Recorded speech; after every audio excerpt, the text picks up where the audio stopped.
നെടുങ്കണ്ടം കല്ലാറിലെ സ്വകാര്യ സ്ഥാപനത്തിന് മുമ്പിൽ CITU നടത്തിവന്ന അനിശ്ചിതകാല സത്യാഗ്രഹ സമരത്തിൽ മറ്റ് സംഘടനകളും ഭാഗമായി. CITUവിന് ഒപ്പം INTUC BMS സംഘടനകളാണ് തുടർന്നുള്ള സമരത്തിന്റെ ഭാഗമാകുന്നത്. സ്ഥാപനം നടത്തിവരുന്ന തൊഴിലാളി വിരുദ്ധ നടപടികൾക്കെതിരെ ആരംഭിച്ച അനിശ്ചിതകാല സമരം 13 ദിവസം പിന്നിട്ടു.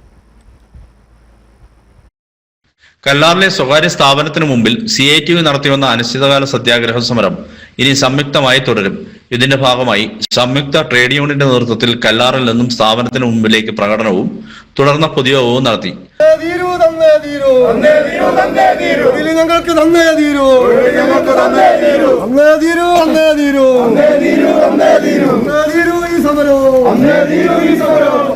INTUC BMS എന്നീ സംഘടനകളും അനിശ്ചിതകാല സത്യാഗ്രഹ സമരത്തിൽ പങ്കെടുക്കും.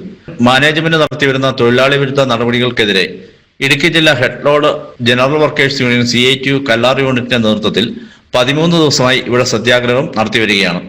സ്ഥാപനത്തിലെ കയറ്റിറക്ക് ജോലി അംഗീകൃത തൊഴിലാളികൾക്ക് നൽകുക, നിയമാനുസൃതമായി സ്ഥാപനം തൊഴിലാളി ക്ഷേമനിധി ബോർഡിൽ രജിസ്റ്റർ ചെയ്യുക, മാനേജ്മെന്റിന്റെ തൊഴിലാളി വിരുദ്ധ നടപടികൾ അവസാനിപ്പിക്കുക, സ്ഥാപനത്തിന്റെ പ്രവർത്തനം ആരംഭിച്ചപ്പോൾ നടന്ന ചർച്ചയിൽ തൊഴിലാളികൾക്ക് ജോലി വാഗ്ദാനം ചെയ്ത മാനേജ്മെന്റ് ഉറപ്പ് പാലിക്കുക എന്നീ ആവശ്യങ്ങൾ ഉന്നയിച്ചാണ് സമരം നടത്തുന്നത്.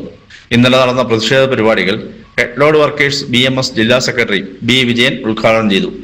ഞങ്ങൾ എന്തിനാണ് ഇങ്ങനെ ജനാധിപത്യ രീതിയിൽ, സൗഹൃദത്തിന്റെ രീതിയിൽ, സഹകരണത്തിന്റെ രീതിയിൽ സമരം ചെയ്യുന്നത്?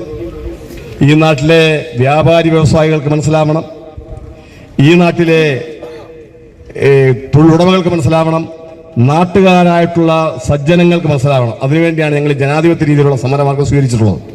CITU ജില്ലാ വൈസ് പ്രസിഡന്റ് PP സുശീലൻ അധ്യക്ഷത വഹിച്ചു. വിവിധ സംഘടനാ നേതാക്കളായ രാജു എടത്വ, റെജി ആശാരികണ്ഠം, മഹേഷ് ഗോപിനാഥ്, ശെൽവരാജ്, KR രാമേന്ദ്രൻ, CA ഷെരീഫ് തുടങ്ങിയവർ പ്രസംഗിച്ചു. News bureau, Nedumkandam.